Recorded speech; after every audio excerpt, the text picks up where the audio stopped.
안녕하세요. 저는 서울 강서구 화곡동에서 본한의원을 하고 있는 최준환입니다. 이번에 상한론을 강의하게 됐는데요.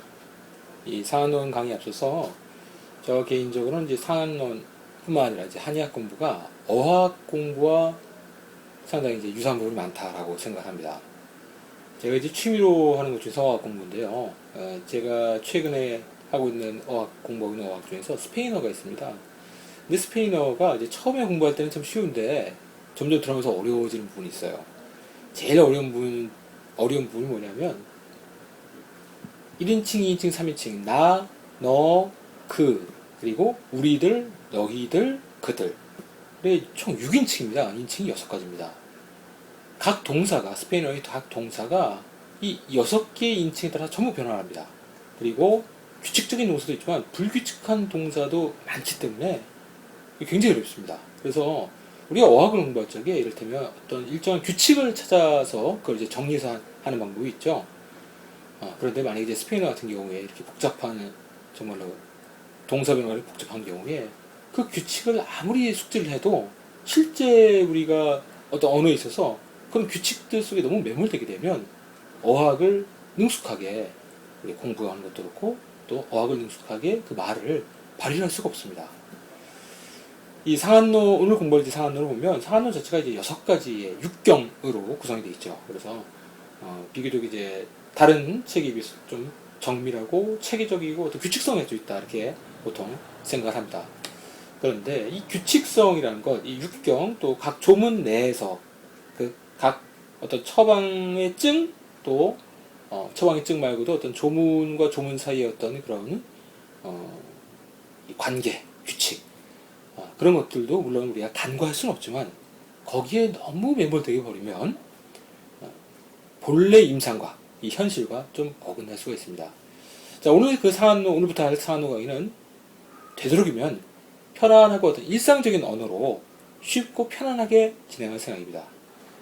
강의를 들으신 분들께서 너무 어떤 이 규칙, 상한론의 처방 또는 조문의 너무 규칙에 너무 집중하지 마시고 편안하게 익숙하게 이 상한론 조문 또 상한론의 처방이 이렇게도 쓸 수 있구나 저렇게도 생각할 수가 있구나 이 굉장히 복잡한 어떤 좋은 내용이 있는데 그 안에 담겨진 뜻은 의외로 간단하게 이런 것을 전달하고자 하는 어떤 그런 의미였구나 이런 것들을 여러분들이 이제 편안하게 느끼셨으면 좋겠어요. 그래서 그런 것들이 차곡차곡 꼭 저와 같이 이렇게 공부를 하지 않더라도 다른 기회더라도 차곡차곡 그런 경험들이 쌓여가게 되면 자연스럽게 상한론 더 나아가서 한의학의 임상을 더 잘 이해하실 수 있지 않을까 그렇게 생각이 됩니다.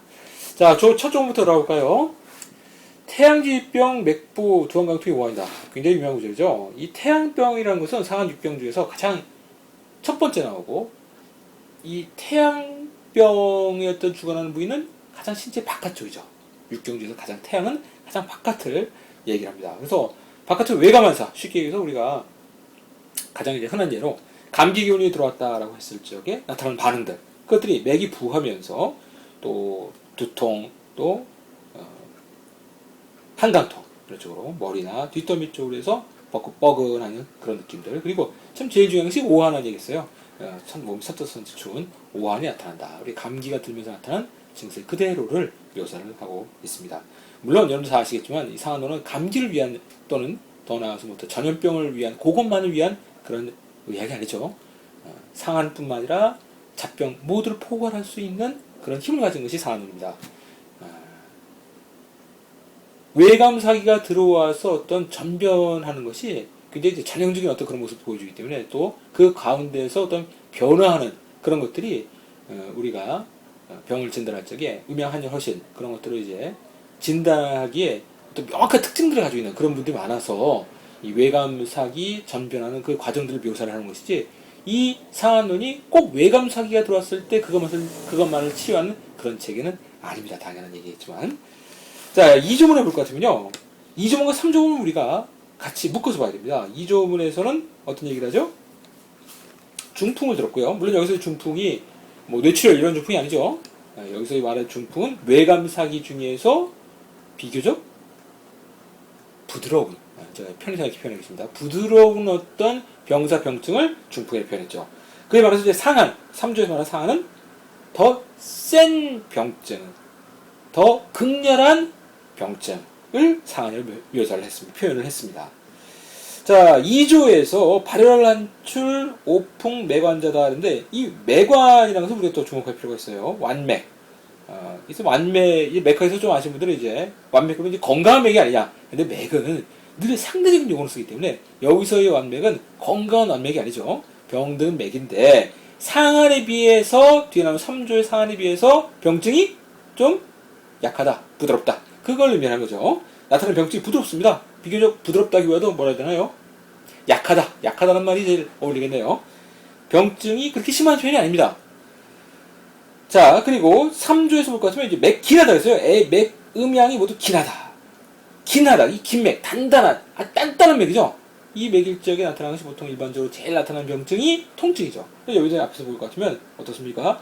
필 오한, 반드시 오한이 있으면서 채통, 구역, 뭐 이런 어떤 증상이 나타나는데, 자, 처음에 2조문에서는 발열 한출, 이 한출이라는 것, 아까 제가 얘기했던 중풍, 2조문을 얘기하고 있습니다. 중풍에서 병이 약하다, 그러니까 병증이 그렇게 강하지 않다, 뭐 이렇게 표현하지 않습니까? 그런데 여기서 이 조문의 안에는, 중풍 조문의 안에는 발열 한출이라고 했잖아요? 땀이 흘러나오는데 이 땀이 어떤 땀이냐? 헛땀이에요. 요즘 우리 사람들이 하는 말로 헛땀이 흘러나오는 겁니다. 즉, 허약한 사람이 병증이다라는 뉘앙스도 있어요. 이 두 가지의 관점이 이 안에 존재합니다. 하나는 병사의 관점에서 병사 자체가 그렇게 심한 병사가 아니다. 두 번째는 병이 걸린 사람의 관점에서 사람이 좀 허약한 사람이다. 이런 두 가지의 얘기를 담고 있습니다. 자, 3조에서는요, 발열이 있을 수도 있고 없을 수도 있어요. 이거 왜 그렇죠? 너무 한사에서 압도되다 보니까 어떤 열증이, 여기서 열증은 어떤 증입니까? 내 정기가 사기에 대해서 대항하고자 하는 그 반응이 발열로 나타나는 건데, 그 발열증이 채 못 나타날 수도 있다는 얘기예요. 3조에서. 왜? 외감한사가 너무 세니까. 자, 우리가 흔히 중풍의 2조물의 처방을 이제 계지탕이다. 대표적인 처방을 계지탕이라고 얘기하고, 3조문의 처방을 마운탕이라고 얘기합니다. 자, 4조문에 가서는요, 계지탕에 그 증들이 나옵니다. 태양 중풍이라 있어요. 병사가 그렇게 센 병사가 아니고, 또 사람도 허약하고. 자, 우리가 이거 얘기하기 전에, 계지탕, 마운탕 얘기하기 전에, 여러분들 한번 생각해 보십시오. 계지탕증이 많을까요? 마운탕증이 많을까요? 여러분들이 지금 보고 있는 임상에서 어떤 증이 많을까요? 꼭 우리 한방이라는 로컬 한의원이라는 특성을 배제하고더라도 계지탕증이 많을까요? 마운탕증이 많을까요? 완만한 일반적인 증이 많을까요? 아주 극렬한 그런 아주 심한 그런 증이 많을까요? 당연히 계지탕증이 대부분입니다. 계지탕증이 많고 마운탕증은 상대적으로 소수죠. 여러분들이 늘 임상에서 경험하고 있는 그대로입니다.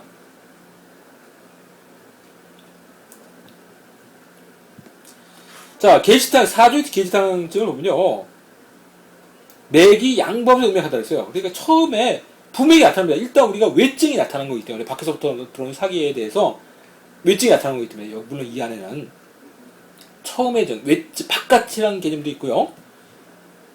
여러분들이 다 아시겠지만 이 계지탕이라는 것이 꼭 우리 신체 바깥에만 쓰는 약이 아니기 때문에, 바깥에 표층에만 쓰는 약이 아니에요. 계지탕은 릿증에도 많이 씁니다.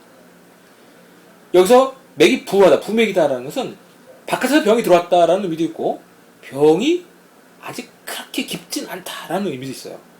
그리고 요건 좀 더 제고급의 얘기인데, 아주 허증이 갔을 때도 또 부맥이 나타납니다. 사람이 원기가 차분히 안정이 안 되고, 예를 들어서 우리가 이 아주 극도의 심한 증이 하게 되면, 허증이 하게 되면 위로 뜹니다. 그 기운이 마치 비유를 하자면, 물에 빠진 사람이 살려고 둥둥둥 어떻게든 살아나려고 위로 떠올려 하듯이, 아주 허증이 갔을 적에 그 증이 맥이 친맥이 아니라 부맥이 나타나는 경우가 있어요. 그래서 아주 심한 허증에도 계지탕을 쓸 수가 있습니다. 물론 그것이 오래 쓰는 것은 아니지만요. 계지탕이라는 것이 상한론의, 어떻게 보면 상한론 처방 중에서 원방으로 따진다면 상한론 처방 중에서 거의 60% 이상을 계지탕에서 파생된 처방들이에요. 계집탕이 제일 중요합니다.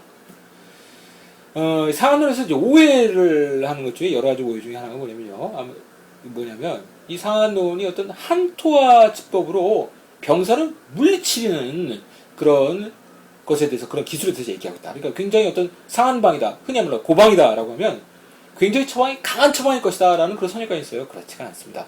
강한 처방도 있습니다. 당연히 마왕탕부터 해서 강한 처방들이 있어요. 뭐 10조탕부터 해서 승기탕, 굉장히 강한 처방들이 있습니다.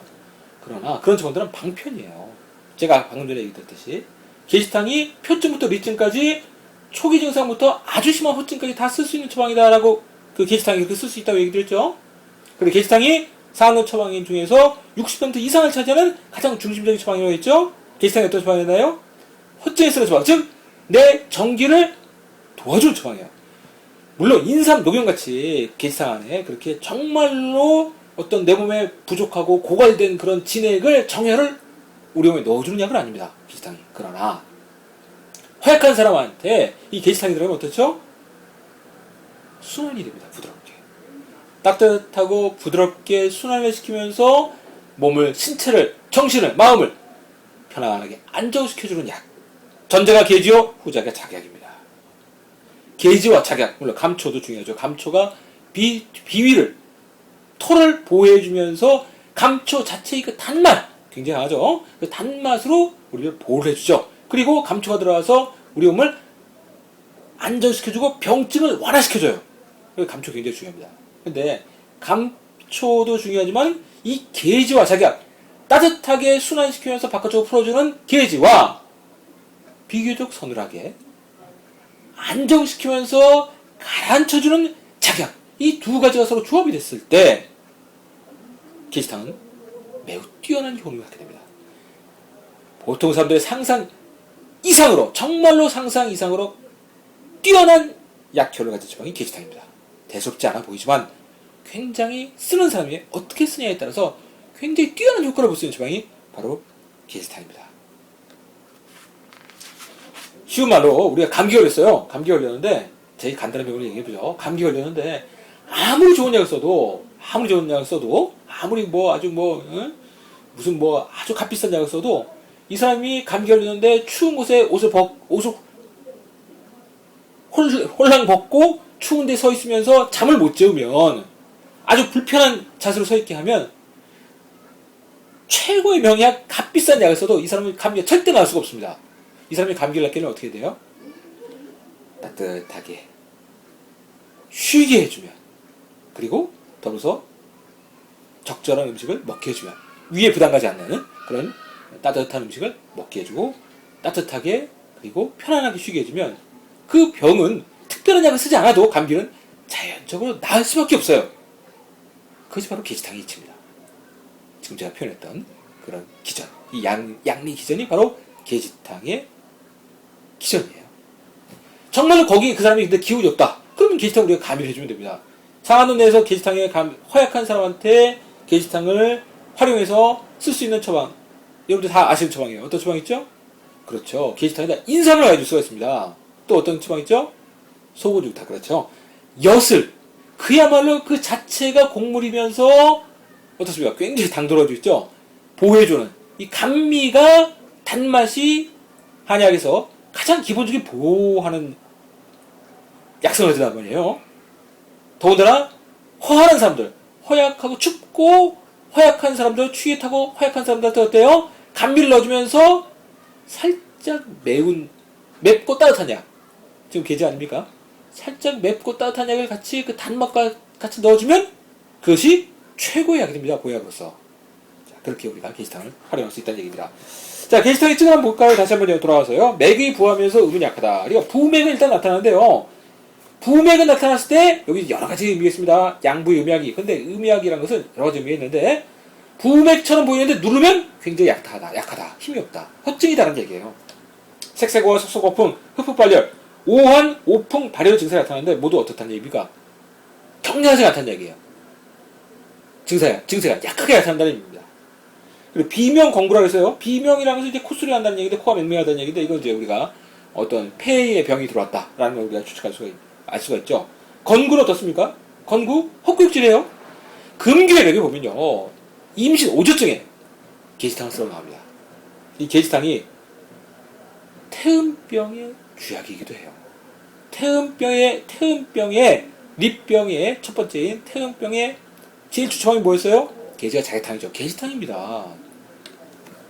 게시탕이 소화기통, 즉 립병에도 작용할 수 있다는 것을 게시탕이 조문에서 보여주고 있는 겁니다.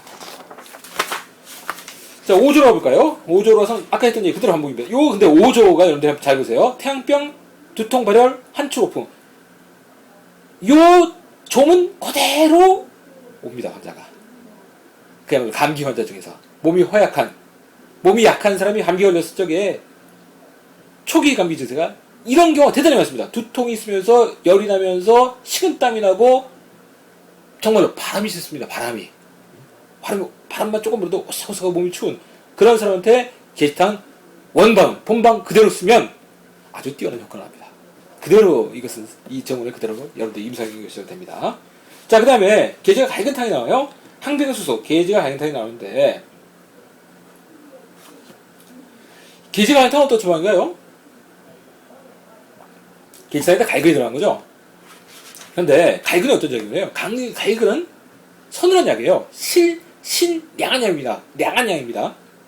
매운 작용이 매운 효능이 있는데 매운 약성이 있는데 서늘해요. 그래서 바깥쪽으로 풀어준단 말이죠.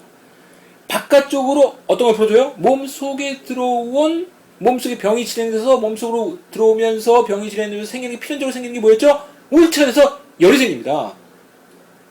몸속에 병이 들어왔다는 얘기예요. 몸속에 어느 정도 게시탕증에서 어느 정도 속에 들어왔어요. 그래서 몸속 안에 이 울체된 그 열이 뭘 일으켰죠? 항배강 수수. 뒷목부터 해서 어깨가 뻐근하고 아픈 그런 증세가 유발된 거예요. 그럴 때 게지가 갈근탕을 씁니다. 게지가 갈근탕과 갈근탕의 차이점이 뭔가요? 마황이 들어갔냐 안 들어갔냐 차이점이에요. 게지가 갈근탕과 마황이 들어간 게지가 갈근탕과 마황이 들어간 갈근탕의 차이점 바로 마황입니다. 마황이 있고 없고. 그럼 어떤 사람한테 쓰는 거 있어요? 겉으로 땀이 났느냐 땀이 안 나냐 뭐 그런 것도 물론 참고할 수 있습니다만 가장 우리가 직관적으로 꿰뚫어 할 게 뭡니까? 병증이 얼마큼 심하냐. 또 마황을 썼을 때 이 사람이 과연 받아들일 수 있느냐. 마황을 써야 되는 환자들이 간혹 있어요. 어떤 환자들이죠? 우리가 사상체질 중에서 태음인 환자들. 기욱이 주리가 두텁고 튼튼해서 마왕을 써서 발표시켜야만 그 표증 한사가 풀어지는 환자들이 있습니다. 잘 풀어지는 환자들이. 그렇다고 해서 그런 태음인 환자들이라고 해서 뭐 마왕을 많이 써서는 안 되겠죠. 적절히 필요한 만큼만 써야겠죠. 그래서 우리가 감기약 같은 경우는 대개가 이틀분 3일분을 쓰는 것이 원칙입니다. 지나치게 마왕이 들어간 약을 많이 쓰게 되면 아무리 태음인이라 해도 그 사람이 허탈해질 수가 있기 때문이죠. 자, 그런 사람들 마왕을 써야만 외감 환사가 바깥으로 풀어지는 사람들, 또 마왕을 이 기육줄이가 두텁고 그래서 마왕을 써야만 풀어지는 환자들, 그런 환자들한테 이 마왕이 들어간 갈근탕을 써야 되는 거죠. 게지가 갈근탕이 아니라 갈근탕 써야 되는 것이고요. 또 어떤 경우가 있겠나요? 너무 외감 환사가 심하게 왔어요. 그야말로 뭐 그럴 경우는 별로 없겠지만 감기 걸렸는데 아주 뭐 추운 곳에서 그래도 내가 일을 해야 되니까 했다든지 일을 계속 했다든지 뭐 시베리아 벌판 같아서 정말 그야말로 너무 심한 외감 사기를 받아서 너무 심한 신체 통증이 나타난다. 너무 심한 우환증이 나타난다. 이럴 경우에 그럴 경우에는 마왕이 들어간 처방을 써야겠죠. 자, 그러나 대부분의 경우에 있어서는 갈근탕보다는 요즘 사람들이 더 허약해요. 과거에도 갈근탕보다는 게지가 갈근탕을 더 많이 썼습니다. 그런데 요즘 사람들은 과거보다 더 허약합니다. 왜? 왜 그렇죠? 너무 옷을 잘 입어요. 추운데 나가질 않습니다. 집 안에서만 입고 조금만 추운데 나와도 옷을 두텁게 입으니 추위에 굉장히 약해질 수밖에 없죠. 과거의 사람들보다. 그러다 보니까 마왕을 꼭 써야만 되는 경우는 점점 줄었어요. 마왕을 빼고 쓰는 경우가 이렇게 게지가 갈근탕을 써야 되는 경우가 훨씬 더 많습니다. 그렇다고 해서 마왕을 쓰지 말라는 얘기는 아닙니다. 마왕을 적절히 써야만 쓸 수 있어야만 또 이 감기치료의 명인이 또 될 수가 있는 것이기 때문이에요. 자, 7점을 가고 있습니다. 여기서 태양병 하지 후에 기기상충자를 가려 게지탕이다 라고 했어요. 그래서 이 상충이라는 게 뭐냐 도대체. 이 상충이라는 거를 가지고 그 일본의 약증이라는 책에서 그 기립동성이라는 분이 쓴 책이죠. 약증이라는 책에서 뭐 이제 게지탕의 이 약의 증이 상충이다 이렇게 얘기하는데 그거는 너무 이렇게 단결이죠. 단결이고 뭐 좀 설명을 좀 해놓도록 했어요. 근데 그냥 뭐 상충, 그 게시탕증이 뭐 상충이다. 이건 제가 볼 때 너무 좁은 개념입니다. 여기서 우리 이 조문을요, 이 상충의 어떤 사람은 이 상충을 이렇게 표현해요. 상충이라는 게 이제 뭐 두통이다, 어지럼증이다 이렇게 표현합니다. 두통의 어지럼증에 게시탕을 써서 푼다 이렇게 또 상한론 이 처방 게시탕을 또 풀어서 쓰는 사람도 있거든요. 근데 여러분들 이렇게 한번 생각해 보십시오. 이게 뭐냐면요,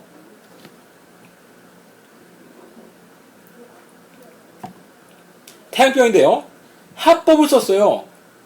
태양병은 원래 원칙적으로 합법을 쓴 게 아니라 한법을 써야죠. 바깥쪽으로 발산시키는 법을 써야 되는데 잘못 오치라고 해요. 거꾸로, 반대로. 그러니까 어떻게 됐습니까? 병이 낫지 않고 더 깊숙이 더 진행될 거 아니에요. 자, 이렇게 약을 잘못 썼을 때 몸에서 일단 부작용이 나타나는 그런 경우죠. 그런 경우가 나타났을 때 게시탕이 풀어준다는 의미입니다. 게시탕은요, 어떤 작용이 있다고 했어요? 게이지와 자기가 감초를 완화시키고, 게이지는 바깥쪽으로 부드럽게 순환시키고, 따뜻하게 바깥쪽으로 풀어주면서 순환시키고, 자객은 안쪽으로 안정시키고. 그 뒤에 괴병이 나옵니다. 그 8조만의 볼 같으면 여러분들 보시면 여기는 한 수 더 떠요. 위에보다. 이미 발환했고 발환시켰는데 거기다가 토법, 합법, 온침 온갖 치료를 다 해버려서 병이 아주 고질병 이상한 증상이 돼버린 겁니다. 그걸 괴병이라고 했어요.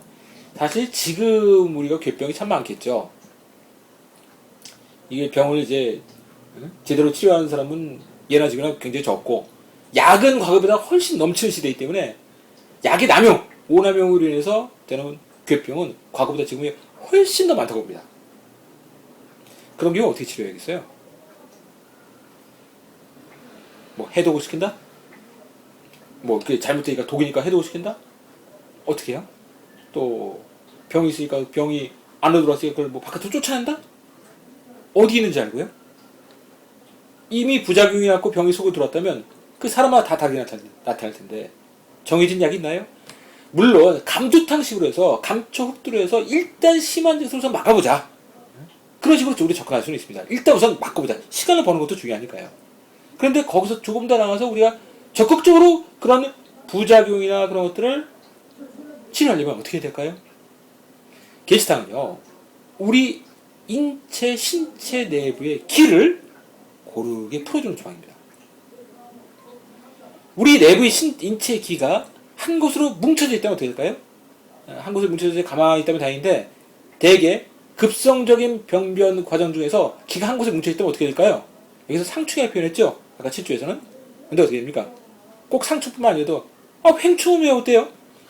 우리 몸에 기가 뭉치게 되면요, 그것은 반드시 튀게 돼 있습니다. 어떤 방향으로든. 고르게 몸 전체가 풀어져서 고르게 순환이 안 되고 언제 한쪽으로 뭉치게 되면 그것이 사람마다 다 다르게 나타나니까 그 구체적인 증상을 얘기할 수는 없어요. 그래서 상충이라고만 얘기했지 구체적인 증상이 안 나온 겁니다. 사실 여기 위에서도 7조에서도 사람마다 다 다르게 그 부작용이 튀게 나타난단 말이에요. 복통이 나타날 수도 있고, 그야말로 상충식으로 두통이 될 수도 있고, 설사가 될 수도 있어요. 하리로 나타날 수도 있습니다. 그렇게 됐을 때 그 종잡을 수 없는 그 병리 기전을 알 수 없는 그런, 더 나아가서요, 부작용이 아니라 어떻게 하다 보니까 그 부작용이, 이게 약물로 인해서 부작용이 나타나지 않는지 그것도 정확히 몰라요. 정말로 괴병이 돼서 어떻게 시간이 지나다 보니까 몸 정체가 엉망해서 도대체 알 수가 없는 그런 난치병이 상황이 됐다라고 했을 때 우리가 적극적으로 치료할 수 있는 건 어떤 치료일까요? 무조건 보약을 줘요? 아니면 정말 그래서는 안 됩니다, 이렇게 해서는 안 됩니다, 설사를 시켜요? 잘하는 사람은 그렇게 할 수도 있습니다. 정말로 꽉 막혀있다 싶을 적에 우리 인체 이가 정말 꽉 막혀서 도저히 옴짝 달싹도 할 수 없다라고 했을 때 설사를 일부러 시키는 방법도 있어요. 그래서 우리 인체를 회복시키는 방법도 있습니다. 그런데 이거는 상당히 고급의 방법이고, 우리 인체를 다 어느 정도 알고 있는 사람이 할 수 있는 것이겠죠. 일반적인 방법으로 우리가 접근한다 했을 적에 제가 볼 때 제일 그나마 부작용이 없으면서 우리가 시도해 볼 수 있는 방법이 바로 뭉쳐져 있는 기를 고르게 풀어주는 거예요. 우리 몸 전체로 부드럽게. 그렇게 쓰는 조항이 게시탕입니다. 그러니까 게시탕의 쓰임새가 굉장히 넓어질 수가 있어요. 어떤 사람한테서요? 허한한 사람, 헛찍으면서 추위를 많이 타는 사람, 이런 사람이 여러 가지 알 수 없는 증세가 많이 있다라고 했을 때 우리가 게시탕을 응용해 볼 수가 있는 것입니다.